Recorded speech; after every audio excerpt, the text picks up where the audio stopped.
You've humiliated this family. 20 years old, and this is what you give us? Mom, please, just let me explain. Explain what? That the boy left you? That you're carrying his shame around like it's something to be proud of? Dad. Pack your bags. If you're grown enough to make this choice, you're grown enough to live with it. 5 black SUVs rolled down a cracked Detroit street. They stopped in front of a folding table covered in used clothes. A man in a tailored suit stepped out. Cameras came up. Phones came up. Everyone in the market went quiet. Then he did something no one expected. He got down on his knees, in the dirt, in front of a girl selling secondhand shirts for $5 each. "Kennedy," he said, "I never should have left you." Nobody in that market knew who she really was. 3 years earlier, nobody knew either. Not even her own father. Part 1. The birthday. Kennedy Voss turned 20 on a Tuesday, and her mother screamed at her before breakfast. "You've humiliated this family," her mother said, standing in the kitchen doorway, arms crossed like a wall. 20 years old, and this is what you give us. Kennedy's hands hovered over her stomach. 6 months pregnant. No wedding ring. No boyfriend standing beside her. "Mom, please, just let me explain." "Explain what?" Her mother's voice cracked like a whip. "That the boy left you? That you're carrying his shame around like it's something to be proud of?" Kennedy's father sat at the table. He didn't look up from his coffee. He never looked up. Her younger sister Peyton leaned against the wall, phone raised, filming, pretending to check a text. Kennedy knew better. Her father finally spoke. His voice was flat, cold as the tile floor. "Pack a bag. If you're grown enough to make this choice, you're grown enough to live with it." That was it. 20 years old, and her birthday gift was a suitcase and an open door. Rain hit her the second she stepped outside. Heavy, freezing rain. A neighbor peeked through her blinds and whispered to someone Kennedy couldn't see. Such a shame. Pretty girl like that, wasting her life. Kennedy pulled her jacket tight over her belly and started walking. She didn't know where. She just knew she couldn't turn around. "We're gonna make it," she whispered to the baby inside her. "I promise you that." She had no idea how true or how far that promise would have to stretch. Part 2. The bench. The old Greyhound station on the east side became her home. Broken windows, rusted benches, a vending machine that hadn't worked in years. She curled up in the corner every night, suitcase under her head, and listened to the building creak. Her phone died on day 4. No charger, no money, no one to call, even if she'd had one. She spent her days walking, knocking on doors, asking about jobs. Every manager took one look at her stomach and shook their head. Then, outside a diner on Gresham Avenue, she saw a woman fighting a stack of dirty dishes bigger than her arms could hold. Kennedy didn't think. She just moved. "Let me help. I don't need pay. Just something to eat, maybe." The woman studied her for a long second. Tired eyes. Kind eyes. "Name's Odessa," she said. "Grab that rag." Kennedy scrubbed dishes until her fingers cracked and bled in the cold water. She earned a few dollars a shift, barely anything, but it was enough for bread. When customers left food behind, she didn't waste a bite. She wrapped it and carried it back to the station like treasure. Some nights Odessa slipped her a piece of chicken, a paper cup of soup, and said the same thing every time. "You're too young to be carrying the whole world, baby girl." Under a flickering streetlight, Kennedy kept a notebook she'd had since high school. Every night, she wrote to the baby who couldn't read yet. "One day I'll show them who I am. One day we'll have a real home." Her handwriting shook. Her hands were freezing. But she never stopped writing. Coin by coin, she filled an old mint tin she kept hidden inside her bag. It wasn't much, but every coin was proof she was still fighting. One night, Odessa handed her a folded blanket and didn't say a word about the tears in Kennedy's eyes. "I was you once," Odessa finally said. "Don't you dare quit." Kennedy hugged the blanket to her belly that night, and, for the first time in weeks, she slept without shaking. She didn't know it yet, but the hardest night was still coming. Part 3. The nurse who stayed. The pain hit her outside the bus station on a Thursday night. Sharp, sudden. It stole the air right out of her chest. "Not now," she gasped, gripping her stomach. "Please, not here." She started walking toward the clinic she knew, 20 minutes away, stopping every few steps as the contractions ripped through her. Cars passed. Nobody slowed down. Rain started again, cold and relentless. By the time she reached the clinic gate, she could barely stand. A security guard glanced at her and shrugged. "We're closed. Come back tomorrow." "Please," Kennedy begged. "I think the baby's coming." He looked away like she hadn't spoken at all. Kennedy sank to the wet pavement, tears mixing with rain, when a young nurse in a plastic raincoat burst through the doors. "Oh my God, are you in labor?" Kennedy could only nod. The nurse's name was Talia.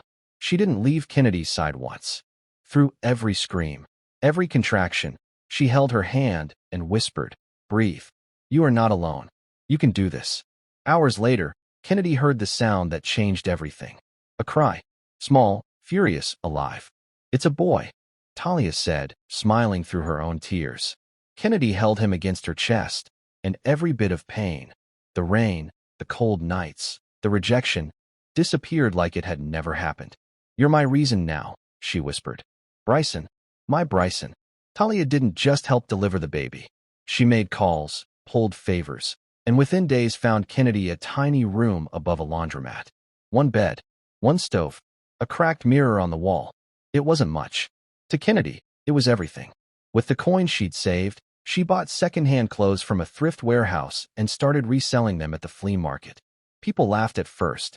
A teenage single mom running a business, someone sneered. She didn't care. Every morning she strapped Bryson to her back and set up her table, rain or shine, whispering the same thing to him over and over. "One day, baby. One day they'll see exactly who your mama is." Part 4. The party she wasn't invited to. Months passed. Kennedy built a rhythm out of nothing. Clothes folded neatly on a table, Bryson napping in a basket beside her, tired nights that ended in gratitude instead of despair. Then, one afternoon, a crowd gathered outside a phone shop, laughing at something on a screen. Kennedy glanced over, and her whole body went cold. It was her parents' house. The white gate, the manicured garden, string lights everywhere. Her sister's engagement party. Peyton stood in a sparkling dress, holding champagne, glowing under 100 camera flashes. "That's Peyton Voss," a woman in the crowd said. "Her family's done so well for themselves." The camera swung to Kennedy's mother, holding a microphone, beaming. "We raised 2 daughters," she said, laughing into the mic. "One we're proud of, and one we don't talk about." The crowd at the phone shop laughed too. None of them knew the woman they'd forgotten was standing 3 feet behind them. Kennedy's knees nearly buckled. She forced a smile that fooled no one and walked away before the tears could fall in public. That night, in her small room, she rocked Bryson and wiped her face fast so her tears wouldn't land on his skin. "They can forget me," she whispered, "but I will never forget who I am." She looked around. The cracked wall, the buzzing light bulb, the smell of baby powder and old fabric. It wasn't a mansion, but it was hers, and it was full of love that a mansion never gave her. "You're my pride now," she whispered against his forehead. "You're all I need." Outside, the market noise faded into the night. Inside, there was only quiet, the kind of quiet that comes when a heart breaks silently and keeps beating anyway. Part 5. The message. A hot afternoon. Bryson asleep in his basket. Kennedy borrowed a neighbor's phone to scroll for 5 quiet minutes. A message notification popped up. Blank profile picture. No name she recognized. "Is this Kennedy? I've been looking for you." Her stomach dropped. Nobody used her full name like that anymore. Only one person ever had. Another message came through. "It's Bryce. Please don't close this. I need to explain." Kennedy froze. Bryce Coleman. The name she hadn't said out loud in almost 2 years. The boy who swore, "I'll come back for you, Kennedy. I promise." The boy who never did. "I didn't leave you," the message continued. "My father sent me overseas for school with no warning. He took my phone. He blocked everything. When I finally got back, you were gone. I looked everywhere. I'm home now. I need to see you. Please." Her hands shook. Memories flooded back. His laugh, his hand in hers. Every promise he'd made under a streetlight that felt like forever. She looked down at Bryson, sleeping peacefully. He had Bryce's eyes. She'd always known it. She'd never said it out loud. Part of her wanted to type back every terrible night she'd survived alone. Part of her, the part that still remembered love, wanted to believe him. She stared at the screen for a long time. Then she deleted the message. "We don't need him," she whispered to her sleeping son. "We made it this far on our own." But her heart wouldn't slow down. Some doors, once opened even a crack, don't close all the way again. Part 6. The Convoy. It was an ordinary morning at the market. Kennedy arranged shirts on her table, Bryson babbling happily on her back, the smell of coffee and hot pavement in the air. Then came the engines. Loud, deep, getting closer. 1 SUV, then 3, then 5, sleek and black, rolling down the market road like something out of a movie. The whole street went silent. Vendors stopped mid-sale. Kids froze with a soccer ball between them. "Who is that?" someone whispered. "Has to be a politician." "No," another voice said. "That's money. Real money." The convoy stopped directly in front of Kennedy's table. Her heart slammed against her ribs. The back door of the lead SUV opened. A man stepped out in a crisp white shirt and a gold watch that caught the sun. "Bryce Coleman." Whispers rippled through the crowd. "That's the Coleman Holdings guy. That's him." Kennedy's whole body went numb. 2 years. 2 years. And there he was, scanning the crowd until his eyes landed on her and stopped. "Kennedy," he said, his voice cracking just enough for her to hear it. Every head in the market turned toward her. "You know him?" The woman at the next table gasped. Kennedy couldn't answer. Her legs wouldn't move. She just stood there, gripping Bryson's small foot like it was the only solid thing left in the world. Bryce stepped closer, ignoring every phone recording him. "Kennedy, it's really you." The crowd buzzed louder. "That's the tycoon's woman. She's the one he came for." Kennedy finally found her voice, small and shaking. "Why are you here, Bryce?" He looked at her, then at the baby on her back. His jaw tightened. His eyes filled. "Because I should have never left you." Part 7. On his knees. The market didn't move. Nobody breathed. Bryce Coleman, CEO, heir, the man on business magazine covers, dropped to his knees in the dirt in front of a second-hand clothing table. "I failed you once," he said, voice breaking apart. "Never again." He looked at the baby on her back. "Is he mine?" The world around Kennedy blurred.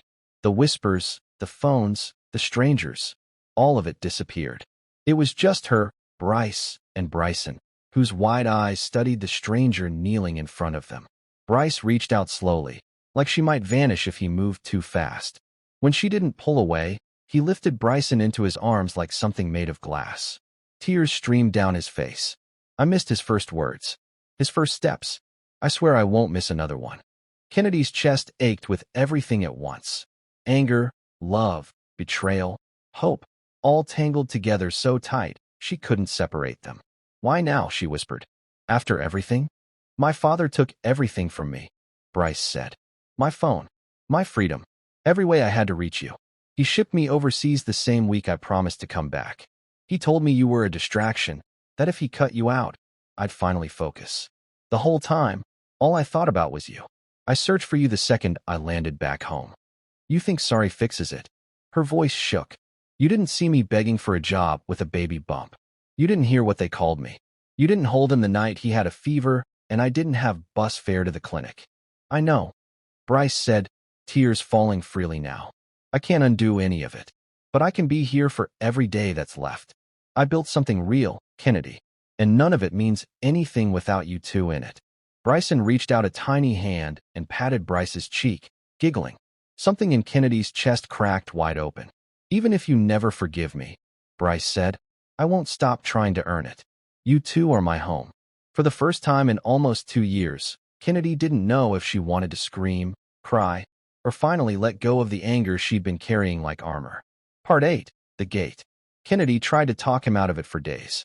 She didn't want to see her parents' faces again. Didn't want to relive the humiliation of that gate slamming shut behind her. Bryce wouldn't let it go. "They need to see who they threw away," he said quietly. "They need to see exactly what they lost." So on a Saturday morning, engines rumbled down Kennedy's old street. Neighbors rushed to their windows as 5 black SUVs rolled to a stop outside a house that used to be home. Kennedy sat in the front seat, Bryson dressed in a small blue outfit Bryce had bought him, her hands trembling in her lap. The gate stood exactly as she remembered it. Polished, untouched by time, like nothing had happened behind it. Her father stepped outside first, irritated by the noise, straightening his shirt. "Who are you people?" he demanded. Before Kennedy could speak, Bryce stepped forward, calm, steady, dangerous in his stillness. "Good morning, sir," he said. "I came to see the woman you called a mistake." The words landed like thunder. Her father's mouth fell open. Her mother appeared in the doorway holding a tray of coffee cups and froze the second she saw who was standing beside the gate. Neighbors gathered fast, phones already raised. Bryce Coleman, her father stammered. The Coleman Holdings Bryce Coleman? That's right, Bryce said, reaching for Kennedy's hand. And this is Kennedy, the mother of my son. The woman you threw out on her birthday with a suitcase and no goodbye. Kennedy's mother's face drained of every drop of color. The tray in her hands began to shake. And for the first time in 3 years, nobody in that house had anything to say. The coffee cups hit the ground before her mother ever found the words.